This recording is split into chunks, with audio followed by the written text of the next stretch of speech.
తాకట్టులో ఉన్న బంగారాన్ని విడిపించి ఆ రోజు ఆన్లైన్ రేటుకే మేము కొంటాం. Sharma gold company. నమస్తే, వెల్కమ్ టు సుమన్ టీవీ. నేను గీతాంజలి. ప్రస్తుతం మనతో పాటు సనాతన్ ట్రావెలర్ ప్రమోద్ కుమార్ ఉన్నారు. వారితో మాట్లాడదాం. హలో ప్రమోద్ గారు, నమస్తే అండి. నమస్కారం అక్క. మనం దృఢంగా లేకపోతే మనసు పెట్టి పిలిస్తే దేవుడు వస్తాడు అని అంటారు, అది నిజమేనా? నేను ఇందాక కూడా చెప్పాను కదా, పలుకుతాడా? నేను ఆదిశంకరాచార్య మీద వీడియో చేస్తున్నప్పుడు నేను ఆల్రెడీ 2-3 మినిట్స్ వీడియో చేశా. చాగంటి గారి ప్రవచనం గుర్తొచ్చింది. ఏ ప్రవచనంలో చెప్పారో గుర్తుంది కానీ ఏ మినిట్లో చెప్పారో గుర్తులేదు. అది వాయిస్తో ఉన్న ప్రవచనం. ఆయన పీఠం మీద కూర్చొని చెప్పినా కూడా నేను ఒక విజువల్ ఒక దగ్గర ఆపి వినలేను. దీని తర్వాత ఇది చెప్పింటాడు అని చెప్పి మొత్తం వినాల్సి వచ్చేది. కానీ నేను ఒకటే మొక్కుకున్నా, స్వామి నేను నీ గురించే వీడియో చేస్తున్నా, నేను ఎక్కడ ఆపితే అక్కడ నాకు రావాలి. వీడియో ప్లే చేస్తున్నా, నేను ఎక్కడ ఆపితే నాకు అక్కడ ప్లే అవ్వాలి అని అనుకున్నా. ఇలా వీడియో ఆన్ చేసా, ఇలా స్వైప్ చేసి ఒక దగ్గర ఆపాను. ట్రావెన్కోర్ అనే ఒక వర్డ్ కనిపించింది. నాకు ఆ ట్రావెన్కోర్ అనే వర్డ్ దగ్గర నుంచే కావాలి. మొన్న నేను ఒక 11 మినిట్స్ వీడియో చేశా, సన్నాసి సన్యాసి అని పెట్టి ఒక టైటిల్ తో చేశా. అందులో చాగంటి గారి ప్రవచనం ఉంటది. మీరు చూసే ఫ్రేమ్ చెడిపోదు కానీ వీడియో ప్లే అవుతుంది. అట్లా నేను ఒకసారి ఆదిశంకరాచార్య కృష్ణుడే సుప్రీం అన్నాడు అని చెప్పి ఇట్లనే ఎవరో చెప్పారన్నట్టు పోయి వాడు ఏ బుక్ లో నుంచి చెప్పాడు అని చూపెడుతున్నాడు ఆ పర్సన్. ఆదిశంకరాచార్య చెప్పారు అని ఆ బుక్ కొనుక్కొని వచ్చిన. నేను ఒకటే మొక్కుకున్నా, స్వామి నువ్వు గనక కృష్ణుడు సుప్రీం అని చెప్పావనుకో, నేను ఇంకోసారి నిన్ను మొక్కను అని అనుకున్నా. నేను ఇలా ఓపెన్ చేసా, ఆ శ్లోకం దగ్గర బుక్ ఓపెన్ అయ్యింది. చూస్తే అందులో 5 వర్డ్స్ ఉన్నాయి. వాడు 3 వర్డ్స్ చెప్పి విష్ణుమూర్తి కృష్ణుడు సుప్రీం అని చెప్పాడు. 5 వర్డ్స్ తీస్తే కృష్ణుడు అనే వర్డే లేదు అక్కడ. ఇలా ప్రొపగాండా అన్నట్టు ఒకళ్ళే సుప్రీం అని చెప్పడానికి. సో మనకి మనం మనస్సుతో అనుకుంటే ఖచ్చితంగా జరుగుతుంది. నాకైతే నేను అందుకే ఏం చెప్తున్నా ఇందాక కూడా, నేను రామానుగ్రహం అనే కామెంట్స్ లో పెడతా. ఎవడన్నా ఏమని అన్నా కూడా జై శ్రీరామ్ అన్న చాలా మటుకు రామానుగ్రహం జై శ్రీరామ్ ఇట్లనే పెడతా అన్నట్టు. ఎందుకంటే నేను ఇందాక ఫస్ట్ కూడా అదే చెప్పాను కదా, నేను కొన్ని చెప్తా, అవి ఎందుకు చెప్తానో తెలియదు కానీ వచ్చేస్తాయి. తర్వాత చూసుకుంటే అది నిజమే అవుతుంది. సో దేవుడి అనుగ్రహం లేకుంటే అది అవ్వదు. అందుకే నేను మనీ గురించి ఏం చేయట్లేదు. ఇప్పుడు నేను మనీ చేయాలి అంటే యూట్యూబ్ లో బాగా చేయొచ్చు వీడియోలు. నాకు ఇన్స్టాగ్రామ్ లో 70 వచ్చారంటే యూట్యూబ్ లో ఈజీగా 1.5-2 lakhs వస్తారు. నేను అందులోకి ఏం పోవట్లేదు. యూట్యూబ్ ఆలోచన లేదా అసలు మీకు? ఉంది. మొన్న 1.5 month బ్యాక్ క్రియేట్ చేశా. కానీ ఇలా ఒక దగ్గర కూర్చొని ఫ్రేమ్ పెట్టుకొని వీడియోలు చేయడం నాకు రాదు. ఇలా సెల్ఫీ వీడియోలు అలా నడుచుకుంటూ చెప్తే ఆ మజా వేరుండదు. సో అందుకే ఇన్స్టాగ్రామ్ లోనే ఉన్నా. నా ఫీల్డ్ నాకు ఉంది. మహా అంటే ఫుడ్ డబ్బులు అనుకోండి, పెట్టడానికి మా నాన్న ఉన్నాడు. ఫుడ్ పొద్దున్న లేస్తే 3 గుడిలు తిరిగితే 3 ప్రసాదాలు వస్తాయి. 3 పూటలు కడుపు నిండుతుంది కదా. మోక్షం కూడా అంతే కదా. సో అందుకే మనం ఇంతవరకు ఆలోచించుకుంటే దేవుడే అన్ని ఇచ్చేస్తాడు. ప్రమోద్ గారు, విష్ణువు అలంకార ప్రియుడు అని చెప్తారు, ప్రత్యేకించి శివయ్య అభిషేక ప్రియుడు. మన అంటే ఎంత భోభాగ్యాలు ఉన్నా ఏమీ లేకపోయినా చెంబుడు నీళ్లు పోస్తే చాలా ఆయన సంతోషించేస్తాడు అని చెప్తారు. పంచామృతాలతో చేయకపోయినా నీళ్ళైనా చాలు ఆయన అభిషేకం అనేది. ఎందుకు అంత ప్రీతి శివయ్యకి అభిషేకం అంటే? ప్రత్యేకత ఏముంది అసలు? మన పురాణాలు ఏం చెప్తున్నాయి? ఇప్పుడు మనం చూస్తే శివుడి నెత్తి మీద చంద్రరేఖ కనిపిస్తుంది. ఎందుకు అభిషేక ప్రియుడు అని అంటే, చంద్రరేఖ నుంచి నిత్యం అమృతం ధారలాగా కారుతా ఉంటది. ఆ కారే అమృత ధారల్లో శివుడు నిత్యం తడిచి ఉంటాడు. అంతే కదా. సో అందుకే మనం శివలింగం మీద ధారాపాత్ర పెడతాం. ఎప్పుడు నీళ్లు పడుతూనే ఉండాలి, ఒక్కొక్క చుక్క. ఇంకొకటి ఏంటి అని అంటే, శివుడు ఎంత ప్రశాంతంగా ఉంటే లోకం అంత ప్రశాంతంగా ఉంటది అని. ఎందుకు? దానికి రీజన్ ఏంటి అంటే, ఇప్పుడు హాలాహలం తీసుకుంటాడు. శివుడు కంఠంలోనే ఎందుకు దాచిపెట్టుకుంటాడు? సమస్త బ్రహ్మాండం ఇక్కడే ఆయన కడుపులో ఉంటది. లోపలికి పోతే ప్రాబ్లమే, బయట ఉన్న ప్రాబ్లమే, కాబట్టి కంఠంలో దాచుకుంటాడు. సో శివుడు ఎంత ప్రశాంతంగా ఎంత చల్లగా ఉంటే లోకం అంతా చల్లగా ఉంటది అని చెప్పి శివలింగం మీద మనం ధారాపాత్ర పెడతాం. ఇంకోటి చంద్రరేఖ ఎగ్జాంపుల్ చెప్పాను కదా, అందుకే అభిషేకం మనం చేస్తాం. డబ్బులున్నోడు పంచామృతంతో చేస్తాడు, లేదు కొంచెం తక్కువ ఉన్నాడు పాలు పోస్తాడు, లేకపోతే చెంబుతో పోస్తాడు, లేకపోతే కూడా గుడిలో దొరికే ట్యాప్ లో నుంచి వాటర్ పోసినా శివుడు తీసుకుంటాడు. సో ఇది అభిషేకం చేయడానికి. ఇంకొక రీజన్ గరికపాటి గారు ఏం చెప్తారనంటే, అభిషేకం ఎందుకు చేస్తాము అని అంటే, దాని మీద ఏది పోసినా దాని మీద నించోదు, పడైపోతా ఉంటది. ఇప్పుడు మనము యోగా క్లాసుకి పోతాం, ఇన్ని చేస్తాం ఏదో నేర్చుకోవడానికి. అంటే మన దగ్గర మన అంత మిథ్యా నేర్చుకోండి. శివలింగం మీద పోసి అభిషేకాన్ని నువ్వు 2 సెకండ్లు కాన్షియస్ గా గమనిస్తే చాలు, పోయి దాని మీద పోసేదంతా పడిపోతుందా మన జీవితం ఎంత అనుకుంటాం. అంతే కదా. సో దాని మీద ఏది పోసినా ఎక్కువ నించోదు కాబట్టి, ఏది పోసినా జారిపోతుంది కాబట్టి మనం అభిషేకం చేస్తాం. దాంట్లో ఉన్న అంతరార్థం ఇది అన్నట్టు తెలుసుకోవాలి. అదే కొంతమంది మాట్లాడతారండి, అన్ని పాలు అన్ని జ్యూస్లే కావచ్చు, తేనె నెయ్యి పెరుగు పంచదార ఇవన్నీ అంతంత వేసి అభిషేకాలను వేస్ట్ చేస్తారు. అదేదో పేదవాళ్ళకి ఇస్తే వాళ్ళకి కనీసం ఒక పూటైనా గడుస్తుంది కదా, అంటే ఆ ఖర్చు ఆ డబ్బు వాళ్ళకి ఇచ్చిన, లేకపోతే ఆ తినే పదార్థం ఏదో తాగే పదార్థం ఏదో వాళ్ళకి ఇస్తే ఆ పిల్లలైనా పాలైన పిల్లలైనా తాగుతారు కదా, ఇలా చెప్తూ ఉంటారు కదా. దీనిపై ఏం చెప్తారు? ఏం లేదు, ఒకప్పుడు మీరు చూస్తే ఇప్పుడు అంటే టెంపుల్స్ ఎండోమెంట్ కింద ఉన్నాయి కాబట్టి కొంచెం మెయింటెనెన్స్ అనేది లేదు.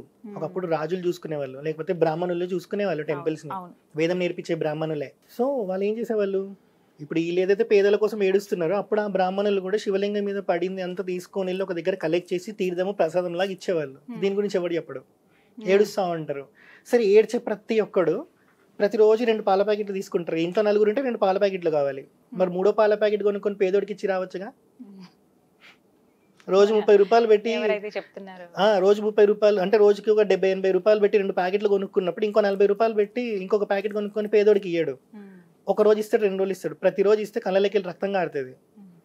మేము సాయం చేస్తామండి అని కూడా అంటారు కొంతమంది. మాకు తోచినంత మేము చేస్తాం, మీరు కూడా చేస్తే ఇంకొంతమందికి హెల్ప్ అవుతుంది కదా. అంటే రాళ్ళకి పూజ చేస్తారు మీరు, ప్రాణలేని విగ్రహాలు కానీ వాడికి పూజ చేస్తారు, అదేదో ఉన్న వాళ్ళకి ఇస్తే తింటారు కదా అవసరం ఉన్న వాళ్ళకి అనేది. అపాత్ర దానం అని ఒకటి ఉంటుంది అని చెప్పాను ఇందాక. ఒకడికి నువ్వు పేదోడు అని చెప్పి ప్రతిరోజు ఇస్తుంటే వాడు పేదోడు లాగానే మిగులుతాడు. నువ్వు ఇవ్వడం మానేస్తే చూస్తూనే ఉండు, ఇవ్వకు, ఎవరితో ఇవ్వనివ్వకు, కడుపు మాడుతుంది, ఇంకో దగ్గర పోయి పని చేసుకుంటాడు. అంతే కదా. ఇప్పుడు సరే ఆడికి ఎవడు పని ఇయ్యడు, సిగ్నల్ దగ్గర కారు అద్దం దూడిస్తే 5 రూపాయలు ఇవ్వడా, 2 రూపాయలు ఇవ్వడా, పనే కదా. సో బిచ్చపోళ్ళు ముసలోళ్ళు కూడా పెన్నులు అమ్ముకుంటున్నారు, వాళ్ళ దగ్గర పెన్నులు కొనుక్కోకపోయినా మనం 10 రూపాయలు ఇస్తాం.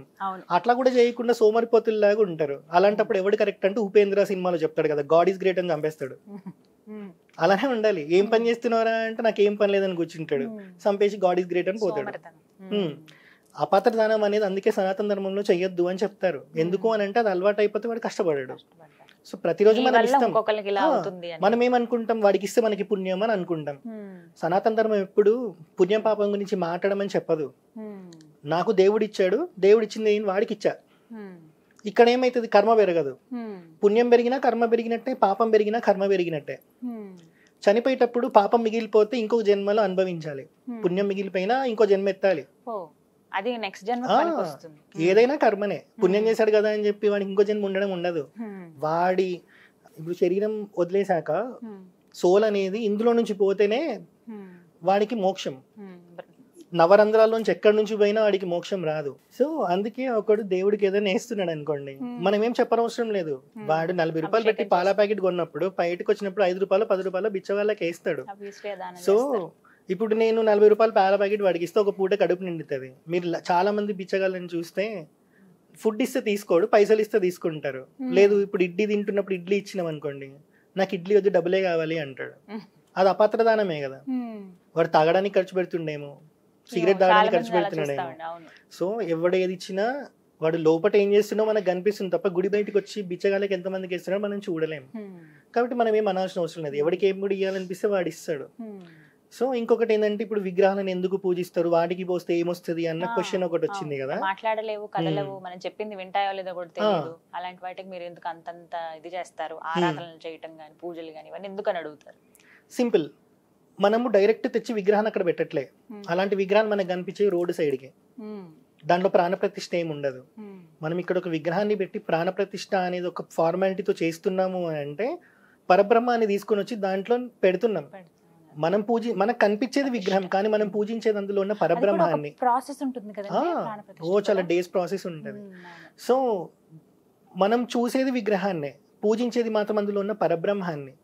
పరబ్రహ్మము అని ఎట్లా చెప్పాలి అని అంటే ఉండేది ఒక పరబ్రహ్మం. ఇందాక పరశురాముడి చరిత్ర చెప్పినప్పుడు ఆయనకు అనిపించింది ఉండే ఒక పరబ్రహ్మమే నాకు శివుడిలాగా దర్శనం ఇచ్చారు, నాకు విష్ణుమూర్తి లాగా కూడా దర్శనం చేసుకోవాలని ఉంది అని అనుకుంటాడు, అంటే కృష్ణుడిలాగా. అదే ఇక్కడ ఇంప్లిమెంట్ చేయండి, ఉండేది ఒకటే పరబ్రహ్మ. ఇప్పుడు మేలిమి బంగారం ఉంటది, ఇంత ముద్ద ఉంటది, దానికి షేప్ ఉండదు, ఇంత అని అంటాం, దానికి షేప్ చెప్పాం. బాల్ లాగా ఉంటే బాల్ అంటాం. కానీ అదే బంగారం మనకి ఉంగరం అవుతుంది, మెటల్ అవుతాయి, ఇవి అవుతాయి, గాజులు అవుతాయి, బ్రాస్లెట్ అవుతుంది. దానికి అప్పుడు ఒక రూపం వచ్చింది. ఒక బంగారము మనకి నచ్చినట్టు ఇన్నిసార్లు మారింది. నేనే ఉన్నా, మా నాన్నకి కొడుకుని, మా చెల్లికి అన్నని, భార్యకి భర్తని, ఇట్లా అనుకుంటాం. ఉండే నేను ఒక్క ఇంట్లోనే ఇన్ అయినప్పుడు ఉండే ఒక పరబ్రహ్మము ధర్మస్థాపన కోసం అవతారం స్వీకరిస్తే తప్పేంటి, డిఫరెంట్ రూపాల్లోకి వెళ్తే తప్పేంటి. సో ఉండేది ఒకటే పరబ్రహ్మం. ఆ పరబ్రహ్మాన్ని మనం అక్కడ చేస్తున్నాం ప్రాణప్రతిష్ఠ రూపంలో. కాబట్టి మనం దాన్ని పూజిస్తున్నాం తప్ప విగ్రహాన్ని కాదు. సో ఏంటి, బ్రహ్మజ్ఞానం పొందినవాడు అందులోనే పరబ్రహ్మాన్ని చూడగలుగుతాడు. అది చూడాలి అనుకుని ఆ స్థితిలోకి వెళ్దాం అనుకున్నవాడు విగ్రహాన్ని చూస్తాడు. ఎందుకంటే కాన్సన్ట్రేషన్ ఫస్ట్ అక్కడ నుంచి మనకి స్టార్ట్ అవుతుంది కాబట్టి. ఇప్పుడు నేను బ్రహ్మజ్ఞానిని అనుకోండి, నాకు ఇక్కడ కూడా భగవంతుడు కనిపిస్తాడు. నేను బ్రహ్మజ్ఞానిని కాదు, ఆడ చూడు అని అంటే అందులో ఉంటది కదా, సన్ ఆఫ్ సత్యమూర్తి సినిమాలో వెన్నెల కిషోర్తో పాటు ఒకటి తిరుగుతా ఉంటాడు ఆత్మ ఫారినర్, బ్రహ్మానందం చాయ్ కప్పి కానీ కింద పడేస్తాడు. అలా ఉంటది మన సిచ్యువేషన్. ఇక్కడ ఉన్నాడా అంటే అవతలోడు ఏమంటాడు, అది ఇక్కడికి పోయింది అప్పుడే అని అంటాడు. మజాక్ అయిపోతుంది. కాబట్టి ఒక విగ్రహాన్ని అక్కడ పెట్టి మనం పూజిస్తే మన కాన్సన్ట్రేషన్ అనేది పెరుగుతుంది. విగ్రహారాధన లేదు అని వీళ్ళు అంటుంటారు, కానీ మనకి విగ్రహారాధన ఎప్పటి నుంచో ఉంది. దానికి ప్రూఫే శ్రీరంగం టెంపుల్. అందులో ఉన్న పద్మనాభ స్వామి అందులో విష్ణుమూర్తి ఉంటారు కదా, ఆ విష్ణుమూర్తి విగ్రహం, విష్ణుమూర్తి వైకుంఠంలో ఎలా పడుకుంటారో ఎలా ఉంటారో అలాంటి విగ్రహాన్ని ఒకటి సృష్టించి ఇక్ష్వాకుకి ఇస్తారన్నట్టు. ఆ విగ్రహాన్ని ఇక్ష్వాకు అంటే రాముడి వంశంలో ఫస్ట్ వన్, ఇక్ష్వాకు వంశంలోనే మొదటివాడు. అక్కడి నుంచి పూజించుకుంటూ వస్తారు. రాముడి దగ్గరికి వచ్చినాక విభీషణుడు రాముని కలవడానికి వచ్చినప్పుడు విభీషణుడికి గిఫ్ట్ ఇస్తారు. తీసుకొని వెళ్తున్నప్పుడు అది బరివెక్కి ఒక దగ్గర వదిలిపెడతారు, అదే శ్రీరంగం. సో విగ్రహారాధన మనకి లేకపోతే విష్ణుమూర్తి విగ్రహం ఎందుకు ఇస్తారు, ఇందులోనే నన్ను చూసుకో అని చెప్పి. ఆ విగ్రహం దగ్గర కూర్చొని 48 నిమిషాలు అంటే ఒక గడియ సమయంలో కట్వాంగుడు అని రాముడి వంశంలో పుట్టినవాడే దేవతల తరఫున యుద్ధం చేస్తాడు రాక్షసులతో. రిటర్న్ వచ్చేటప్పుడు ఇంద్రుడు అడుగుతారు, మాకు సహాయం చేసావు కదా, నీకు ఏ వరం కావాలి అని. వరం అడగడు ఆయన, నేను బతుకుండడానికి నాకు ఇంకెంత సమయం మిగిలింది అని అడుగుతాడు. ఒక గడియ అంటారు, ఒక గడియ అంటే 48 నిమిషాలు. ఈయన ఫుల్ ఖుషి అయిపోతాడు, నాకు ఇంకా 48 నిమిషాలు ఉందా అని. ఎంబట అయోధ్యకు వస్తాడు, ఆ విగ్రహం దగ్గర కూర్చుంటాడు, తపస్సు చేస్తాడు. అంటే నేను చెప్పాను కదా, మనకి 18 సెకండ్లు మనం కాన్సన్ట్రేట్ చేయలేం, 48 నిమిషాలైనా దాని మీదే కాన్సన్ట్రేట్ చేసి మోక్షం పొందుతాడు. అలాంటి విగ్రహం అక్కడ ఉంది. విగ్రహారాధన లేకపోవడం ఏంటి, విష్ణుమూర్తి స్వయంగా దేవుడే అలాంటివి కొన్ని చాలా మనం గమనిస్తూ ఉంటాం కదా. ఈవెన్ ఇప్పుడు తిరుపతిలో చూసినా కూడా స్వామివారి విగ్రహ రూపంలో వచ్చారు అని చెప్తారు. మరి అది విగ్రహారాధనే కదా. విగ్రహారాధన మన బేసిక్, ఇప్పటి నుంచో ఉంది. సో మనం పూజించేది విగ్రహాన్ని కాదు, అందులో ఉండే పరబ్రహ్మాన్ని. చాలా మందికి అర్థమై ఉంటుంది అయోధ్య బాలరాముడి ప్రతిష్టాపన, ఆ ప్రాసెస్ అంతా అప్పుడు తెలుసుకున్నారు చాలా మందికి. ఈ జనరేషన్ వాళ్ళకి అసలు ప్రతిష్టాపన ఎలా జరుగుతుందని తెలిసింది అయోధ్య వల్లే. జలాదివాసం, పుష్పాదివాసం ఇవన్నీ జరిగిన తర్వాత ఎప్పుడైతే ప్రాణ ప్రతిష్ఠ చేస్తారో విగ్రహంలో ఎంత మార్పు చూసామండి. అవును, మీరు చూస్తే కళ్ళు మూస్తారు. ఈవెన్ మనం వినాయకుని ఇంటి దగ్గర తెచ్చినా కళ్ళకి గంతలు కడతారు. ఎందుకంటే ఒకసారి ప్రాణప్రతిష్ఠ చేసి ఆ కళ్ళకి ఆ పవర్ వచ్చాక మనం మన మాంసనేత్రాలతో చూడలేం. అందుకే ఆయన ఫేస్ ఆయనకి చూపిస్తాం అద్దంలో, దాని తర్వాత మనం చూడడం స్టార్ట్ చేస్తాం. అలా ఎందుకంటే ఆ తపోశక్తి ఉన్నవాడు మాత్రం చూడగలుగుతాడు, లేనివాడు ఏమైనా ఎఫెక్ట్ పడొచ్చు. అది నమ్మేవాడు నమ్ముతాడు, నమ్మని వాడి గురించి అవసరం లేదు. వాడు ఎప్పుడు నమ్ముతాడు తెలుసా, చనిపోయే చివరి ఊపిరిలో యమదూతలు వచ్చి పక్క నుంచి ఉంటారు కదా, ఈ రోజులు మీరు లేరనుకున్నా ఉన్నారా అనుకుంటాడు. అప్పుడు విష్ణుమూర్తి గుర్తొస్తాడు, సార్ గుర్తొస్తారు. అందుకే అదైతే చేంజ్ చాలా చూసాం. ముందంతా ఎలా ఉంది, అసలు ప్రతిష్ఠించక ముందు చూపించారు కదా, ఆయన చెక్కిన శిల్పి చెక్కింది. ఎప్పుడైతే ప్రాణ ప్రతిష్ఠ జరిగిపోయి అలంకారం అంతా అయిపోయిందో, నిజంగా ఆయన వచ్చి అలా కూర్చున్నాడా, రామయ్య అలాగే ఉండేవాడేమో ఏజ్ లో అన్నట్టుగా కనిపించింది. ఆయన కూడా చెప్పారు కదా, విగ్రహం ఎవరైతే చెక్కారో తను కూడా చెప్పారు, ప్రతిరోజు నాకు హనుమంతుడు దర్శనం అయ్యేది అని చెప్పి. ఏది లేకుంటే ఎందుకు అవుతుంది, అంతే కదండి. అలా మిరాకిల్స్ ఇవన్నీ కూడా 100% ఉంటాయి, కొట్టి పారేయడానికి లేదు. ఇప్పుడు ఎందుకంటే మీరు ఇప్పుడు చూడండి, క్రిస్టియానిటీలో గానీ ఇస్లాంలో గానీ ఎక్కడ గానీ దేవుని చూసావా అంటే చూడలేదనే చెప్తారు. మన దాంట్లో ఎన్లైటెన్ బీయింగ్స్ ఉన్నారు. ఒక ఎన్లైటెన్ బీయింగ్ అయినా ఇంకొక రిలీజియన్ నుంచి వస్తారా, రారు. వాళ్ళకి ఎన్లైట్మెంట్ అంటే తెలీదు, మనకి బ్లిస్ఫుల్నెస్ అనేది తెలుసు. బతుకుండగా వచ్చే జ్ఞానమే మోక్షం అని మనకి తెలుసు. ఇంకొకటి మన దాంట్లో ఈవెన్ రామదాసు కూడా 400 years బ్యాక్ పుట్టిన రామదాసు కూడా రాముడి దర్శనం చేసుకున్నాడు. వాళ్ళ దాంట్లో వచ్చి చేస్తారా, ఎవడన్నా రాదు కదా. వాళ్ళు ఇంకా రెండో రాక కోసం ఎదురు చూస్తా ఉన్నారు. ఇలాంటి మిరాకిల్స్ చాలా ఉన్నాయి. అమ్మవారి రూపం, ఆమెను చూసిన వాళ్ళు, ఆమెతో స్వయంగా మాట్లాడిన వాళ్ళు ఉన్నారు. అవునవును, ఎక్స్పీరియన్స్ చేస్తారు. ఈవెన్ మనకి ఈయన కూడా ఉన్నారు కదా, రామకృష్ణ పరమహంస. ఎందుకు శివాజీ చేతికి అమ్మవారే కత్తిచ్చారు అనేది, ధర్మాన్ని కాపాడడానికి అమ్మవారే కత్తిచ్చారు కదా. ఇలా స్వయంగా ఎక్స్పీరియన్స్ చేసిన వాళ్ళు ఉన్నారు. కానీ ఈ క్రమంలో ఒక క్వశ్చన్ అడుగుతాను. ఇప్పుడు అమ్మవారు ఒంటి మీదకి వస్తుందని చెప్పి ఇలా చూస్తాం కదా మనం, గ్రామ దేవతలు మరీ ముఖ్యంగా, అలా నిజంగా జరుగుతుందా? యాక్చువల్లీ జరుగుతాయి, కానీ ఈ మధ్య అదొక పెద్ద యాక్టింగ్ అయిపోయింది, కెమెరాలు ఫోన్లు రాగానే పాపులర్ అవ్వడానికి. సో ఇప్పుడు ఇన్ని రోజుల నుంచి మనం వీడియోలు చేస్తున్నాం, 1 night లో పాపులర్ అవ్వాలంటే ఏదో చిల్లర పని చేయాలి. ఇప్పుడు వాళ్ళు వచ్చేస్తారు, ఇంకా వాళ్ళకి రాదు, కానీ యాక్టింగ్ స్కిల్స్ వల్ల కొందరికి వస్తాయి, అందరికీ అనలేము, కొందరికి వస్తాయి. ఇది ఎందుకంటే ఈ ప్రాసెస్ ఇప్పటిది కాదు, ఎప్పటి నుంచో ఉంది. మనకు అట్లా చూస్తే గానగాపూర్ గుడి ఉంటది, దత్తాత్రేయ స్వామిది. దయ్యం పట్టిన వాళ్ళని అక్కడికి తీసుకొని వెళ్తారు అని అంటారు. కొందరిని మీరు చూడొచ్చు, ఏం లేదు అని చెప్పొచ్చు, కానీ కొందరిని మీరు చూస్తే భయం అవుతుంది, వాళ్ళు స్తంభాలు ఎక్కేస్తారు అన్నట్టు. అక్కడికి వెళ్తేనే అది తీరుతుంది అని చెప్తారు అన్నట్టు, పోతుంది అని చెప్పి. సో ఉంటాయి నెగిటివ్ ఎనర్జీ, పాజిటివ్ ఎనర్జీ అనేది ప్రతి దగ్గర ఉంటది మనకి. సో ఖచ్చితంగా అది ఉంటుంది. నేను 2 విన్నాను. ఎలా అంటే అమ్మవారు ఆ ఒంటి మీదకి వస్తుంది అనేది ఒకటి విన్నాను, ఒంటి మీదకి వచ్చేంత శక్తి తట్టుకునేది మానవులకి ఇప్పుడు లేదు, మానవ మాత్రలకి. అందుకే కేవలం నుదుటి భాగాలు బొట్టు పెట్టుకున్న దగ్గర మాత్రమే వస్తుంది ఆ ఒక్క క్షణం, అది కూడా సెకండ్స్ లోనే అంతే ప్రాప్తం ఉంటుంది. ఎన్నో జన్మల పుణ్యం వల్ల అయితేనే అమ్మవారు అలా వస్తారు. కానీ ఇప్పుడు మనం చూసేదంతా కూడా ఎక్కువసేపు మాట్లాడడం కానీ, అమ్మవారు ఆవహించినట్టుగా ఉండడం కానీ, ఇక బోనాలప్పుడు కావచ్చు, ఇంకా ప్రత్యేకమైన పండుగలప్పుడు, ఇంకా గ్రామ దేవతల ఆరాధనలప్పుడు చూస్తూ ఉంటాం కదా. అంటే ఈ వాస్తవాలు కాదా? అంటే ఇప్పుడు మనం ప్రతిదాన్ని, అంటే లిటరలీ చెప్పాలని అంటే నమ్మాలా నమ్మొద్దా అనేది మన వరకు పెట్టుకుంటే చాలు, బయటకు చెప్పొద్దు. సెకండ్ థింగ్ ఏంటి అంటే ఇది నిన్న మొన్న నుంచి వచ్చింది కాదు, ఎప్పటి నుంచో వచ్చింది. వాళ్ళకి వచ్చింది అనుకోండి, జస్ట్ మొక్కి అమ్మవారు అనుకొని వదిలిపెట్టేయాలి. లేదా ఆమె మీద కాంట్రవర్షియల్ కామెంట్స్ చేసామనుకోండి, ఆమె ఇంకా ఎక్కువ చేస్తుంది రేపు.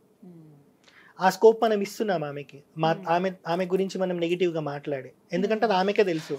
రేపు పొద్దున ఆమెకి రాకుండా ఆమె అట్లా చేస్తుంది అంటే అనుభవించేది ఆమెనే. దానివల్ల బాడీ ఎంత స్ట్రెయిన్ అవుతుందో, యాక్టింగ్ చేసిన స్ట్రెయిన్ అవుతుంది, నిజంగా అమ్మవారు వచ్చిన స్ట్రెయిన్ అవుతుంది. అందుకే కదా హోస్ట్ లేకుండా పడిపోతారు.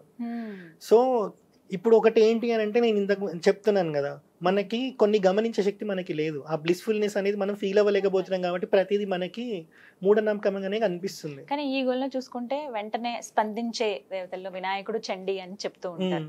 సో అలా అమ్మవారు వెంటనే రెస్పాండ్ అవుతుంది. ఇప్పటికీ ఆమెతో కూర్చుని మాట్లాడిన అమ్మ అని పిలిచిన ఆవిడ పలుకుతుంది అని అంటారు. But you believe it or not? ఒకటి నేను అదే చెప్తున్నాను. ఒకటి ఏంటంటే ఎప్పటి నుంచో వస్తుంది కాబట్టి మనం నమ్మాల్సిందే. అంటే నమ్మాలి అంటే ఆ అమ్మవారు వచ్చారని మొక్కుకొని వెళ్ళిపోవడమే తప్ప కామెంట్ చేయకుండా ఉంటే బెటర్. ఎందుకంటే రేపు పొద్దున్న నిజంగానే వచ్చింది అనుకోండి, అప్పుడు కూడా మనం కామెంట్ చేస్తే ఆమె ఆగ్రహానికి లోనవుతాం. కాబట్టి ఏది అనకుండా, కర్మ పెంచుకోకుండా మొక్కుకొని వెళ్ళిపోతే అమ్మవారే చూసుకుంటది అని వెళ్ళిపోవాలి అంతే. వినోద్ ఎక్కువ పట్టించుకోవద్దు. ఎందుకు అని అంటే నెక్స్ట్ ఇప్పుడు నేను ఇది చెప్తున్నాను, ఇంకొక 1 minute నేను ఏం చెప్తానో నాకు తెలీదు, నేను ఏం చేస్తానో నాకు తెలీదు. ఇప్పుడు వాళ్ళ పరిస్థితి కూడా అంతే. సో వచ్చారనుకోనే మొక్కుకొని వెళ్ళిపోవాలి అంతే. రాలేదు అని అనుకుంటే ఏమైతుందంటే రేపు పొద్దున నిజంగా వచ్చినా కూడా మనకి మూఢనమ్మకం లానే కనిపిస్తుంది. అప్పుడు ఏమైతుంది, దేవుడే ప్రత్యక్షం అయ్యి నీకేం వరం కావాలో కోరుకో అంటే నిన్ను నువ్వు ప్రూవ్ చేసుకో అంటాం అప్పుడు మనం. దేవుడికి మనం అంతే అంతే. సో ఏ టైంలో ఎవరు ఎట్లా వస్తారో కోరుకోవాలి అంతే. అలా. థాంక్యూ అండి, నమస్కారం. హర హర మహాదేవ.